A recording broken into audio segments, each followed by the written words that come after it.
Good afternoon, ladies and gentlemen. Welcome to today's webinar hosted by IHRP and featuring ROI Institute. I'm Qingxuan, your MC for today. So now let me introduce the program outline.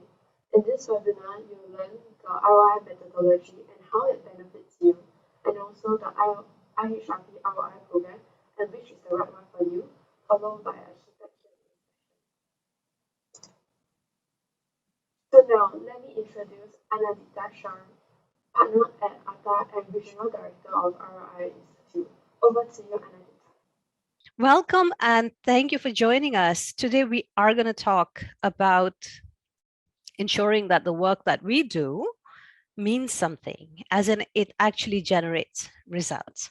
So I am going to share with you my screen and talk you through some of the most important points for today, which is how can you, in your roles, think about using some frameworks to do amazing work and generate results. The presentation will talk about the ROI methodology, but please bear in mind the purpose of this discussion is not as much the ROI methodology as it is what can it do for you. And that is the context with which we speak. I'm Anandita Sharma.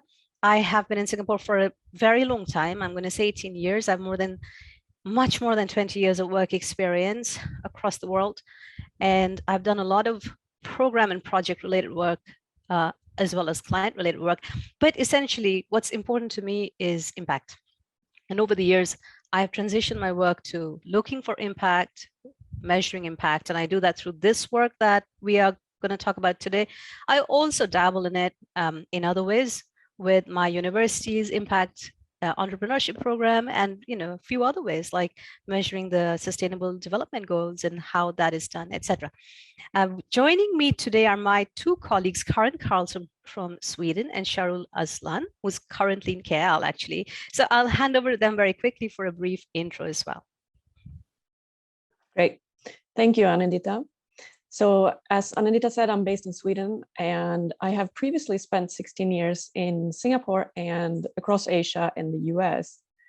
And my background is in marketing and branding, both customer and employer branding, HR and leadership development. And I've worked in consulting, telecom, consumer goods, and insurance. So that's the quick intro to me. Now over to you, Sharul. Hi everybody, my name is Sharu. So I'll be your technical help today for the whole session. So if there's anything you need help at all, any technical stuff, do let me know. If there's anything that needs to be put in chat, I will let our panelists know. So just to help you along the way. Thank you. Awesome. Okay, so now that you know the team that's here today, please reach out to any one of us at any point, and we'll be glad to help you with questions, etc. So coming back to our presentation, really, what do? We really simply focus on projects that need outcomes to be delivered. Not all projects fall in that category, but some do, and those are the ones that we get involved in. That's essentially our work. And an outcome-based program, since we are using the terminology, is really quite simply a project or a program or an initiative which is quite focused on where they want to go with it. They're very clear about the metrics and the kind of results they're looking for. And these projects and programs are designed and began differently, and they're implemented slightly more trackably, if I can say it that way.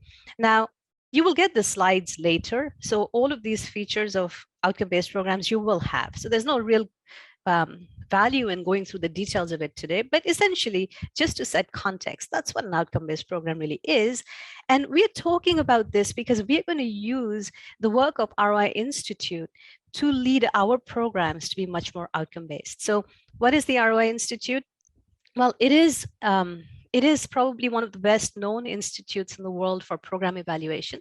The ROI methodology, which was started by Dr. Jack Phillips, based on the work of Cadzel and Kirkpatrick, and then supported and grown around the world by Dr. Patty Phillips, has reached more than 70 countries. That's what we are working with IHRP on.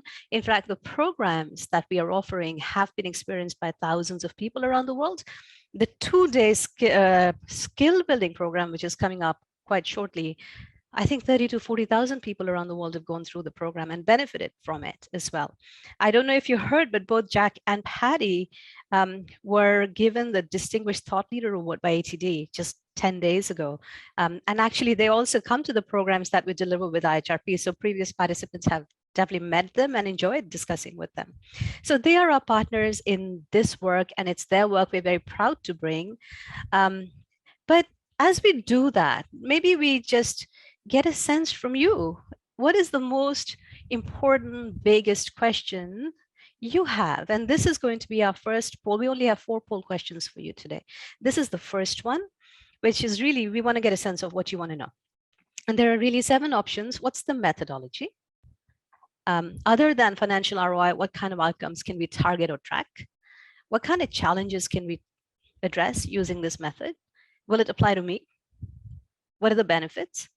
What's the structure of these programs with IHRP? And if I show up to the skill building program, what can I expect? Okay, so Tsinshen, could you please launch, or Sharul, please launch the first poll. Okay, what is the methodology? What outcomes and the benefits? Great. All right, so as we talk today, we will definitely cover those 3. In fact, our agenda is pretty much aligned with these questions. So we will definitely cover your questions. At the end of it, if you feel there are more questions, please chat them in or contact us afterwards. And even if we can't get to the responses immediately, we'll make sure that we follow up with you and you have the answers that you're looking for. So coming back to this idea of the ROI methodology, why do people look for it?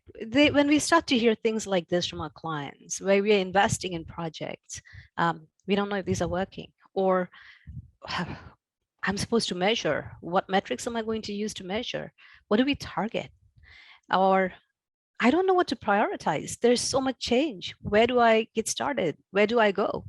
Or we are doing these projects, or we have implemented a system, nobody uses it. Or we just don't have consistent commitment or attention of our stakeholders. Or probably the most common, somebody's asking us to show the results of the work that we're doing. So this is the context in which a lot of people start to get involved in measurement and evaluation, and many of them find the ROI methodology.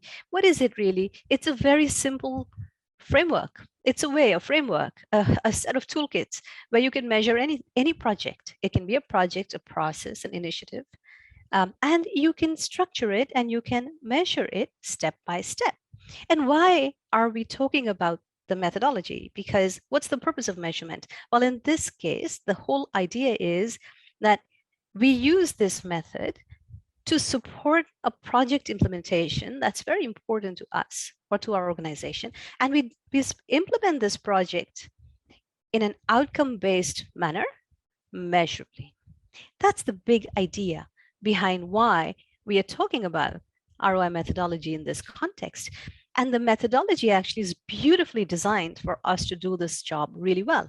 And I'm going to show you here 4 features that matter in how we make it a measurable project implementation. So the first thing is the ROI methodology has a very clear process. It's a 12-step process, and I'll show it to you very briefly in a bit. The purpose of having that is your direction is super clear. There is no confusion. You're not going to get to step 12 and recognize that, oops, I missed a very big thing in the middle. That's not going to happen. The second thing is when we analyze data, we have a very clear set of guiding principles. This is important because a lot of the work that you will do under the ROI framework will be presented to fairly senior stakeholders who are funders or very interested in the outcomes of the work you're doing. And it's critical for credibility, our credibility and everybody's credibility, that the analysis is done with high standards. So that's what the guiding principles provide us. Then if we dig deeper into the framework itself, we look at the outcomes not in a yes, no, black and white manner, but we look at it in degrees of outcomes. And we call these 5 different levels of outcomes, and I will show it to you right after this.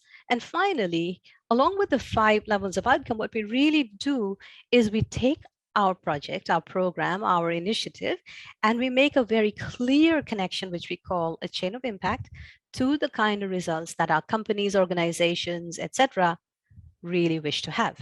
And this chain of impact makes it very simple for us to systematically address where we have to make our changes, where we have to make our improvements. So 4 things: a process, guiding principles, 5 kinds of outcomes, and a very clear systematic chain of impact will support us to measure our project and implement it beautifully as we do this really important work for our organization.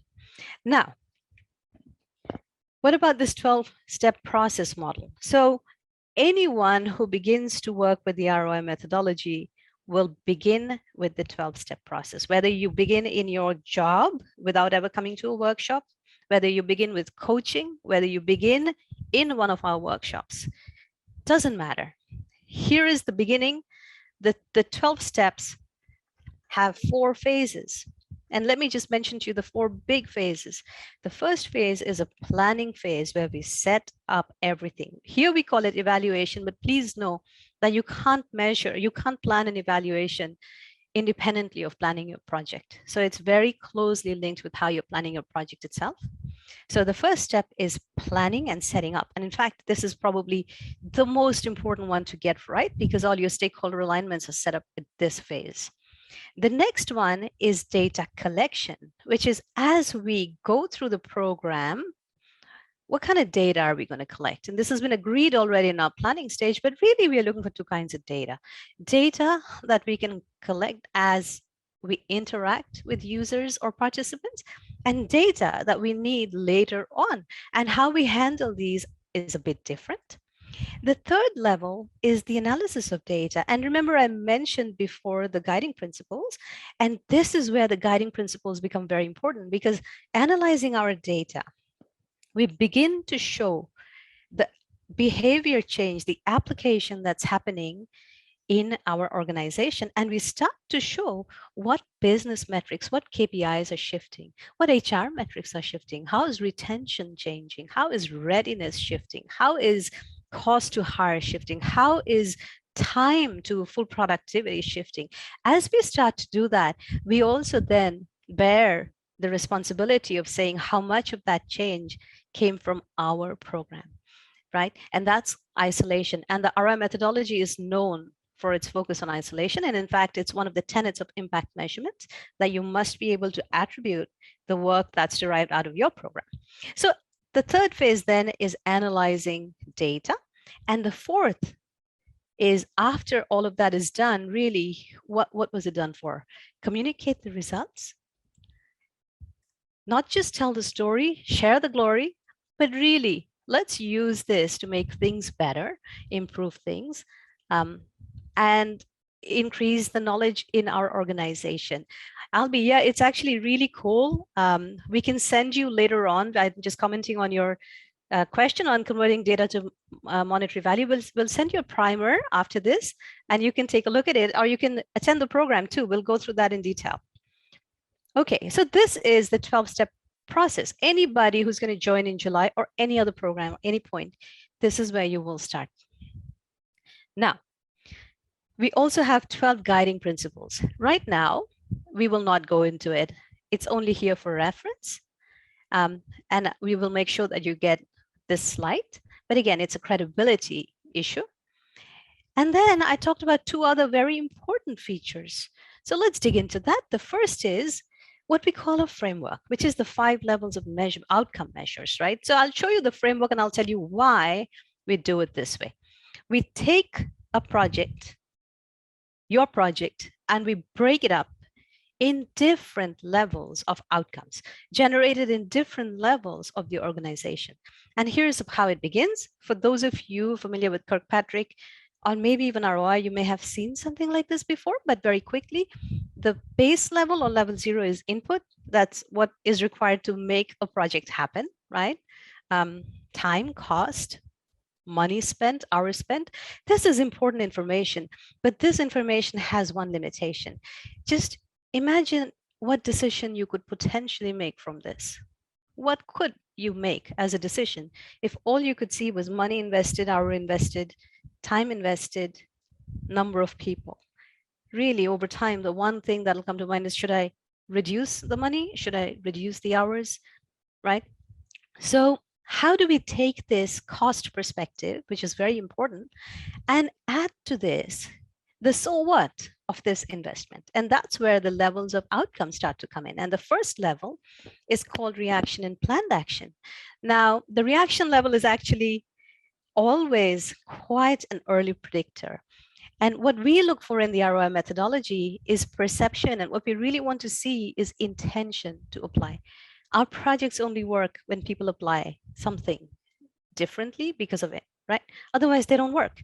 So the reaction is a very early check of intention. And more than how much they like the food, more than how much they like the facilitator, which is not to say that's not important, that is. Far more critical is to understand the perceived value. In fact, there is very good research that shows that a program is more successful, or its likelihood of application is much higher when the perceived value of that program by the participants is very high. So that's what we are looking for in reaction. The second level is learning. So reactions asking the question, will my participants, will the users of this technology, will they use it? Do they intend to do what we ask them to do? Learning is asking a different question. Could they, are they able to, even if they wanted to, could they do it? So that is learning. Learning is involved in every project, whether it's a training and development project or another project, it's always there. Why? Because there's always an aspect of newness. There's something to be learned. What is my role? Who do I speak with? Where is this information? What am I supposed to do? What is the change in the process? There is always learning involved in every one of your projects. And it's important for us to do a quick check to see there's no failure because people fail to know what they have to do. The third level is application and implementation. This is it. This is where we have to get to so that we can get to results. And it's not easy. It's not easy to get to, and it's not that easy to measure, but it's definitely doable. And we say about 30–40% of all programs should be measuring some level of application. Now, why is this important? I mean, I would say, maybe let's just quote John Kotter on change management about, there's nothing more important than changing behavior. It's not the systems, it's not the process, it's not anything else. Behavior change is the critical bottleneck we have to deal with. And that's the reason for every change project, every initiative, we always look at it. Level 4 is business impact. So let's look at the chain of impact.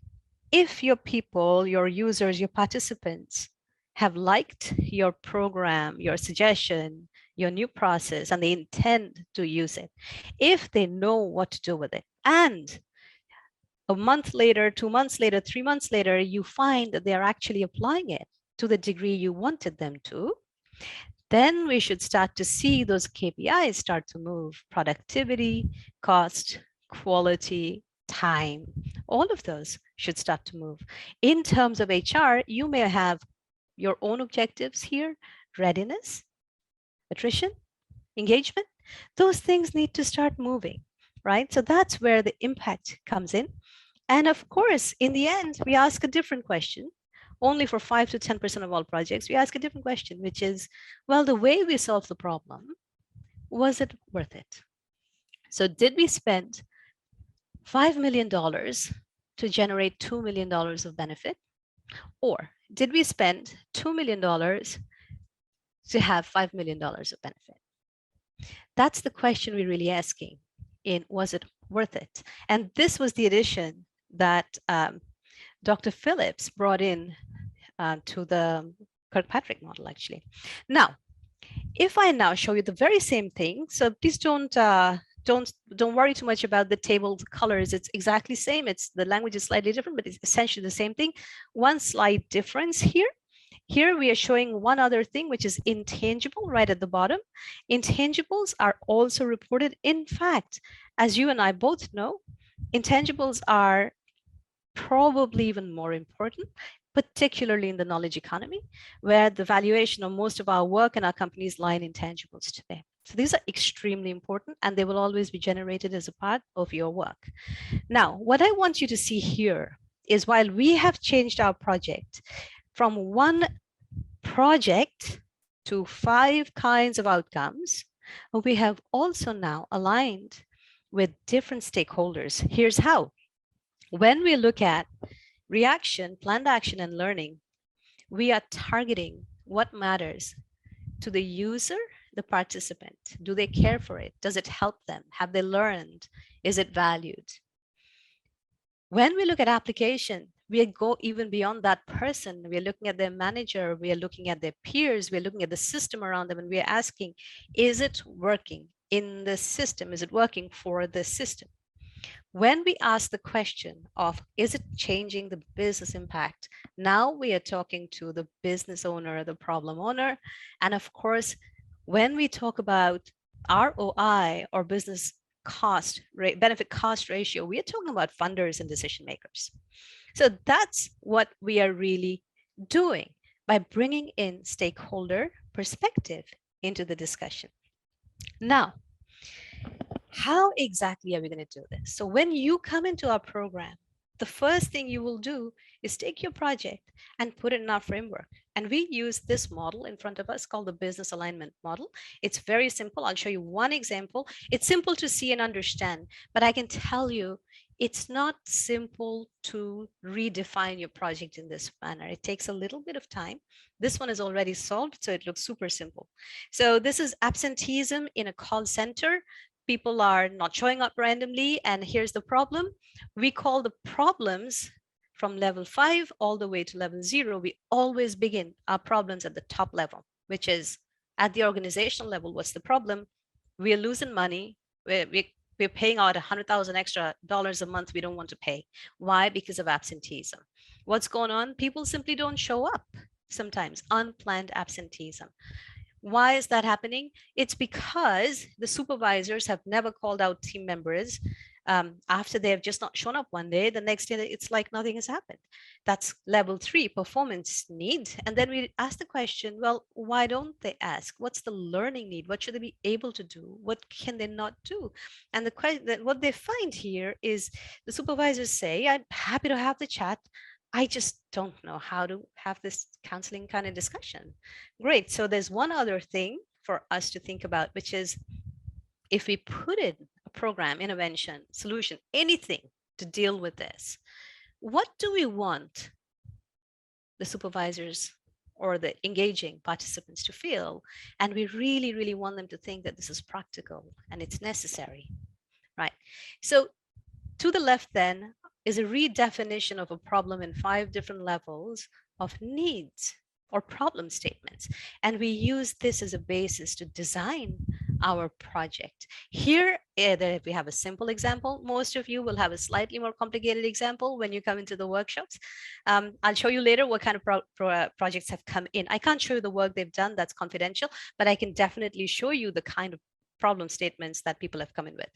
Now, when we redefine our program this way, in implementation, we create a chain of impact. Here's how. So if the supervisors have perceived counseling as practical and necessary, then they're also able to counsel people. So level 2 is met. And indeed, they have discussions as often as we think they need to have.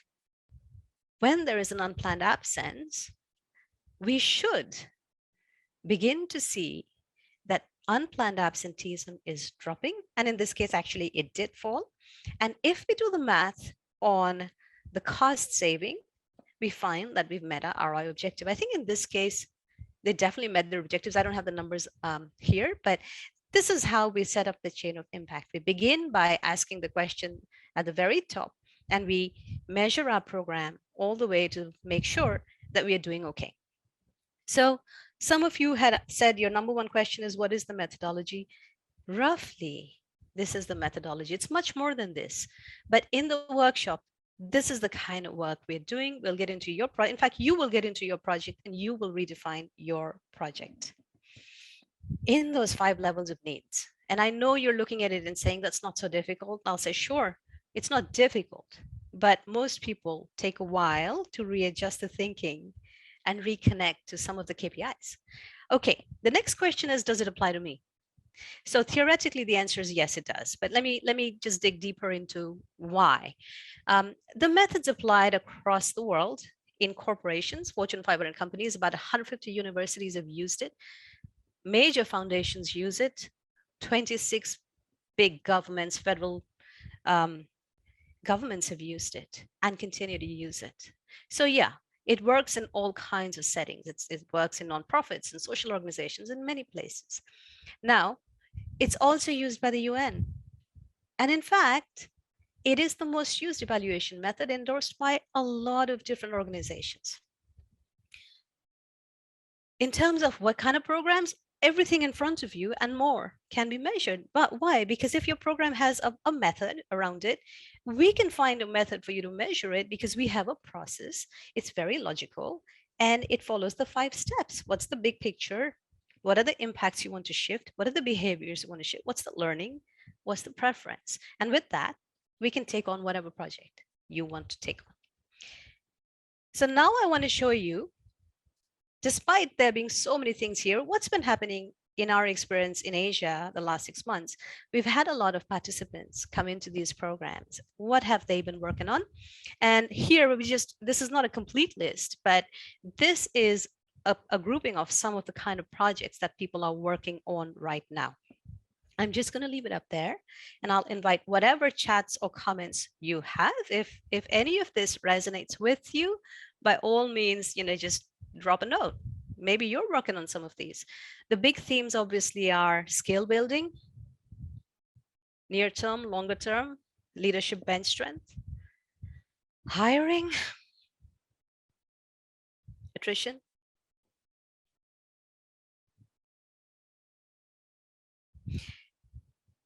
It's been very interesting to see people come in with their projects and work together. It's actually good when there are people who can work together on similar themes. So those of you who are considering it, you have a group you're working with, it's always helpful to see if you can work together as a group as well.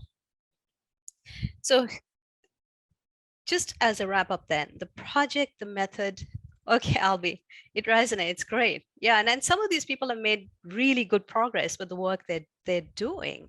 There are a few considerations you should have if you're thinking about the programs, actually. And one of them is who's asking? Who's asking? You should know that ROI work cannot be done by sitting at your desk, right? Because you're going to work at an outcome level. You will have a lot of stakeholder discussions and you really need buy-in for this. Usually this begins at the top. So what I would like to understand from you, and this is your second poll question. Who wants measurable program outcomes in your organization? So once again, just pick your top choice, even though you may have multiple, and 45 seconds is more than enough for this one. Thanks, Cheryl. All right, this is very, very interesting. So a senior leader other than the CHRO, by the way, extremely common. So I look at this data, you have almost 62% of the group saying it's coming from the business. That is globally our experience. And the trend, and in some organizations that are, I will say, slightly ahead of their times, the CHRO is heavily involved and is leading the cause. If you're in that category, that's amazing. But this is the reality. For those of you that nobody is asking, that may be a great thing as well. The flip side of asking is, well, how much pressure is that coming with? So if you have a chance to proactively learn and get started, even little things, please take that chance, because all of us will get this question sooner or later. So thank you. This is very interesting information, very much in line with our understanding at the global level as well. Perfect. Okay, so the next question we had was, well, all of this is all lovely. What can I really do with this? What challenges can it help address for me, right? So we'll just take on a few things and I'll show you a couple examples, maybe even examples for what you would do on a project itself. So the first thing it lets you do is take a program and align it with business results. Now, I'll say this, anytime we speak to any project leader, program leader, not just in HR, but in any field, everybody says, of course, we are totally aligned with the business, and they are. Because all projects or most projects begin with some kind of an understanding of strategically, this is what we need, operationally, this is what we need, and therefore this project has to be done. That is absolutely correct. But in the ROI methodology or in this evaluation methodology, when we say align, we actually have a very particular idea of what alignment looks like. And you remember I showed you 5 levels of outcomes. We align at 5 levels of outcomes with our stakeholders, because otherwise, implementing it step by step, trackably, is going to become very difficult for you or for us. So aligning a program with business results. And the way to do this is to begin at the very beginning of the planning stage. And for those of you who will be doing this work on your own with us, I hope you will work with us. So at least we have a chance to show you how we do it. But essentially, you begin here. In front of you right now is a case, and the case study is available for anybody who wants to see it. It's really a case about a sales program, and it's a simple case, but beautiful case of how ROI is implemented. And what you're seeing in front of you here is, that V model, the business alignment we saw, but in a table format. And what it's saying is, in this situation, the alignment means you have to describe, redescribe, reiterate, and re-describe your project in this manner, starting with level 5, which is payoff at the organizational level, then going down to 4, which is business impact, 3, which is behavior or application, 2, which is learning, and 1, which is preference, right? How do I want people to feel about this? You'll redefine your problem statements and objectives. And I'll just talk a little bit about it. The needs are very simply, which is this column, are what are the 5 problem statements for different stakeholder groups that we are addressing? The second is, once you have designed or defined this, and I'm saying it so simply right now, but it's not simple, because even if it's easy to see payoff or impact, sometimes it's not, there is a lot of work that goes into deciding what the KPIs are, and level 3, deciding what is the solution which is going to solve that problem. So, but still, let's say you think about the 5 levels of needs. The next thing you would do is work through what are the feasible KPIs and objectives that can be set for these. And eventually, the discussion becomes, well, if we were to measure it, how far, when, how, who, where, what, right? So this is how we align a project. And in fact, this is the work that will be done, or we will get you started when you come into the workshop. It seems simpler, but it takes time, because you have to clear your mind. You have to go have discussions with people. And that's where the complexity comes in. So this is how we align. Okay, so what else can we do with this? We can forecast outcomes. Does it matter? Yes, in some cases it matters. So when you have a project, sometimes we just do back of the envelope forecast. It doesn't really, it's not such a big deal. What's the value at stake? Sometimes we do more involved forecasts, and that's fine. And sometimes for very big projects, you may want to do fairly significant forecasts, and you can use the method to that effect. What else can we do with it? Well, you could definitely gain stakeholder alignment and commitment. Why is that? Well, that's because we have aligned with different stakeholders on roles and responsibilities. What are the metrics? Who does what? When do we measure? How do we speak? How do we communicate? Who needs to know what? So when you have that tempo, that rhythm, that agreement, it's much easier to gain attention and commitment. And remember, this is not something we do for every single project, but we definitely do this for our most important projects, which really move the needle on how we perform, how our teams perform, how our business partners perform. That's the third one, then gain alignment. A fourth is, well, Now you can implement a project while you're tracking it with outcomes. So I know we are tracking, most of us are tracking, and I'm sure some of you are tracking a lot of very good things as well. But with a more systematic approach, now we can track reactions, learning, application, barriers, enablers, how else can we support, what's working, what's not working, what outcomes are shifting, what's not shifting, what else is happening in the world, etc.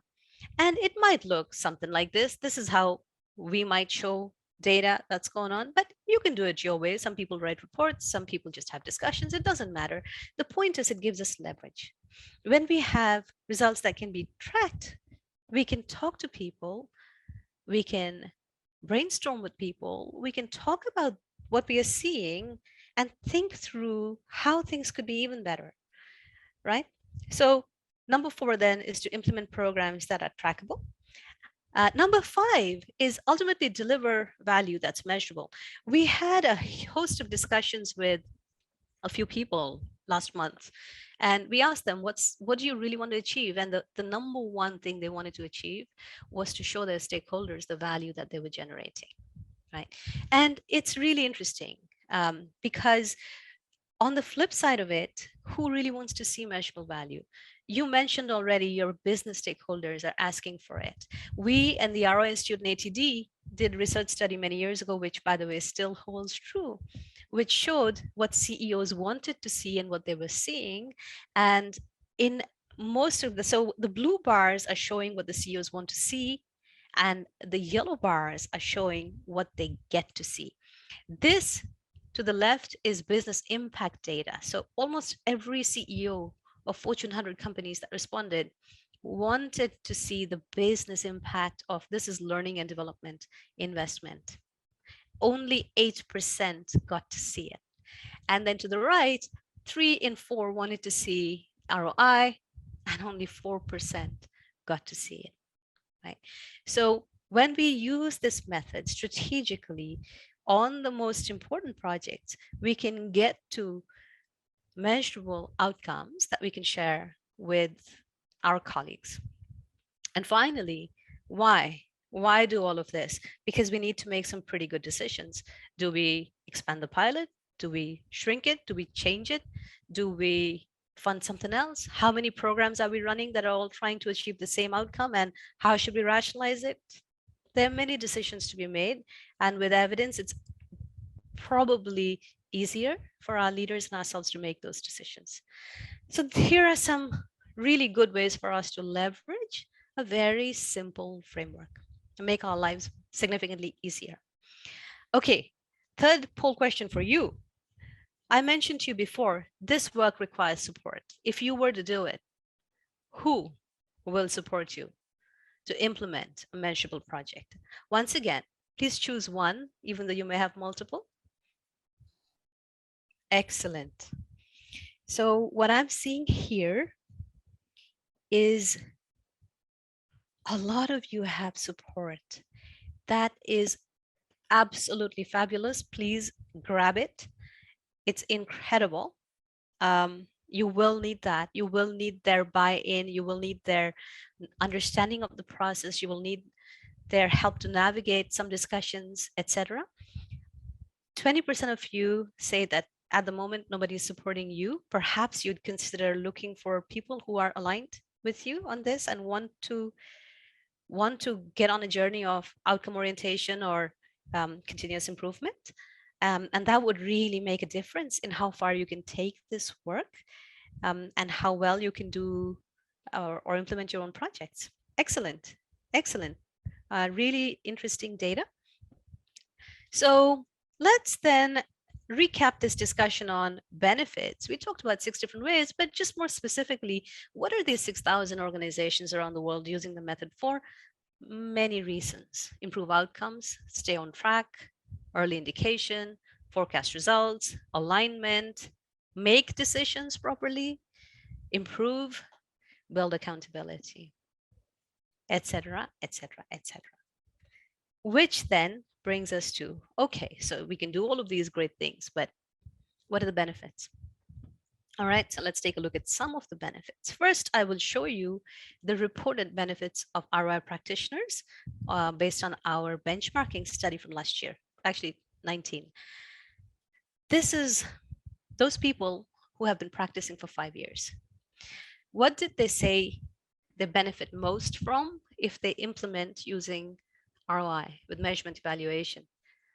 First thing they gain is business alignment. Many years ago, it was process improvement, but now things are different. Now, the number one thing to get out of this is business alignment. Of course, they also gain budget justification and process improvement. And personally, I really like the last one, which is satisfaction for my team. I think it's incredible that almost 1 in 10 says that their team feels better because they know the value that they bring. So this is reported by people who use the process, and it is a global study. Now, what about more anecdotally or what we know for your organization? Well, your organization will have results in metrics that they understand and follow. They'll also have leading indicators, right, that they can track to see how those are moving. They have an opportunity to make things better as they go. They will definitely have more aligned implementation teams, especially for bigger, more strategic projects. And it applies to a lot of different things. If you can build up bench strength in the capability, you can expand the work to a lot of different projects at different levels. All projects are not measured to ROI. You can measure a good level 1, a fantastic level 2. That's good enough in many cases. What about you? What do you gain from it? It's a really unique, a very, very highly valued skill set. There are not many people who are good at understanding the business and understanding it both in economic value terms as well as people terms. It's very creative. And it's very interdisciplinary. So it's a very unique skill set. It's extremely and immediately applicable. So you begin tomorrow, actually the workshop's going to be in July, but let's say you begin day 1, that day will send you back with homework. I know you will not like it because it'll force you to think differently, but it is incredible. You will apply it. You will find a way to apply it. And the more you apply, the easier it gets. And of course, there are certificates, etc., that come with it. And I'm just going to put up here, these are some of the comments we recently got. The reason I don't have names next time is that I haven't gotten their permission to put names next to it yet, so I didn't want to do that, but just changed a bit and threw some out here just to give you an idea of the gain from it. And what stood out to us was not everybody, of course, I can't say 100% of people had this reaction, but many people felt it was very practical and very applicable to them, and that they wanted to take it forward and use it on a daily basis. Okay, now, what about these programs with IHRP? Well, we do offer 2 programs, but I would like us to focus on the one to the left, because at this moment, we are really not planning a certification program. The skill building program, which is to the left, the one to the right actually should be saying ROI certification. This is an error. But let's watch the one to the left. It gets you CPD hours. It gets you a people analytics basic badge. Of course, you get a certificate. But to me, what's important is the skills that you gain and that you start applying it. We did this program in January. Since then, we've changed it because we realized people need to apply it and it's hard. So we've added 2 hours of coaching. It's optional, but we will put it in the schedule and we will encourage you to attend. People who attend tend to gain more out of it. There is more information. We'll send you the link later and you can go to the link and see. And of course, you can call us or reach out to us with more questions. All the programs are work study. They're all work study and there's a work to be done. There are group discussions, applications, theory, practice, questions, case studies, math questions, and of course, coaching sessions as well. What about the skill building program in July that's coming up? Okay, so the dates are to the right. So it'll happen over 2 weeks, July 5 and 6, 3 hours each day in the afternoon. And again, the week after, 12 and 13. In between, on the Friday, we will meet for a coaching session. The coaching session is optional, but recommended. And again, in the end, there will be a coaching session. It's a 1-hour session offered to anyone who wants to join, and each 1 hour will have, I don't know, up to 3 to 4 people who can join. We'll see how big the group is. But that's the structure. It's very busy 3 hours because we have a lot of theory to cover and at the same time a lot of frameworks to cover, and you have to keep applying it whenever possible to your project. Now, what do we cover in this time together?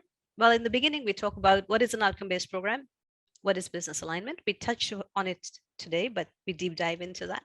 Then we talk about, well, how do I design a program to track and deliver results, which is really focusing on data collection, but that also means knowing what data to collect. That day 3, we talk about, which in this case is July 12, will be credible analysis. So what does it mean to isolate data? Or Albi's other question, well, how do we convert a data point to money? What happens if we don't want to convert it to money? So all of those discussions, we start on the 3rd day, which is July 12th. And the last day, we wrap up the process and we think about how we can best tell these stories and bring it forward. So that's the general idea of the program. There are requirements that I will ask you to be mindful of. This is work study program, and we are very focused on making sure people gain from the time that they have with us and these programs. So please bring a project with you.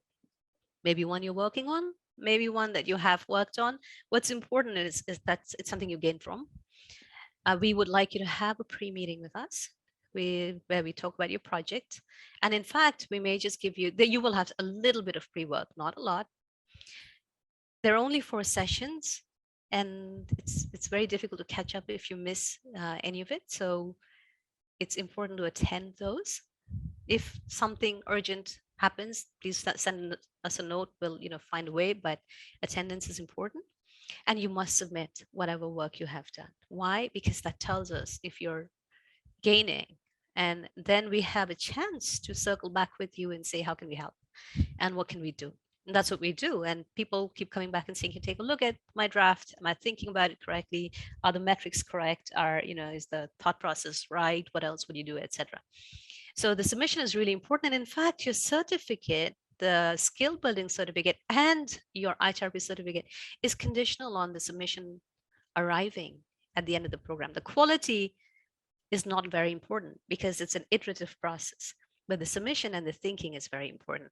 And the coaching is, you're welcome to it, but you're not obliged to attend. If you gain from it, please attend. People who do gain a lot from it. Last question for you. Now that we've talked about the methodology, your 3 questions: what is the methodology? What are the kinds of outcomes we can look at? And what are the benefits? And we've talked a little bit about what is the structure of the program? What can you expect if you were to do it? This is the last poll, but I have a couple of things I do want to say. If you want to take this work on, I welcome you to. We welcome you to. I think it's amazing work, and it'll really help most professionals develop a different way or a completely different aspect of maturing into different roles, I think. But a few things to bear in mind. Please make sure that you have support in your organization to follow through. If possible, loop in your peers, see if you can have a bunch of people working on the same problem. So I'll give you an example. A bunch of people came in working on talent acquisition. The way they helped each other and the way they moved and just really got a lot out of it was impressive. And we learned a lesson, because sometimes in public programs, it's not easy for us to know who's coming in with what. But if you have the capability, a few people working on one project or same kind of problem, please try to group together if possible and work together. If not, that's absolutely fine too. And would love to see you or at least reach out to us. So now the final question for you. Most people have in mind who they think is the right person to take this implementation or project implementation or way of working or thinking ahead. Who is that in your organization? Is it you for your own improvement? Is it you for a project at work? Is it for your team members, your peers, your seniors, or you're not so sure right now who's most likely to do this, or who should do this? Okay, professional improvement, not sure yet. For project at work and for your senior colleagues. Got it. Excellent. Very good. In terms of the next steps, for any information that you have in general about outcome-based projects or measurements, etc., you can call myself or Karin with any questions. For anybody who wants to join or consider the program, the registration is done directly with IHRP. You will have all of these resources. So with 5 minutes to go, and by the way, these are Karin and my contact, so please feel free to scan these and reach out to us. We'd love to hear from you and answer whatever questions you have. And what I would like to do, because we have just about 5 minutes to go, I would like, if possible, to open up and maybe take 1 or 2 questions if there's anything, and then we can close the session.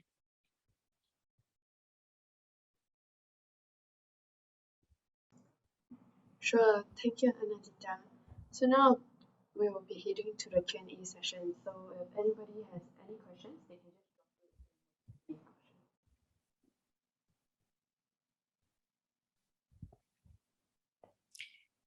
As you think of your question, maybe I will ask you one.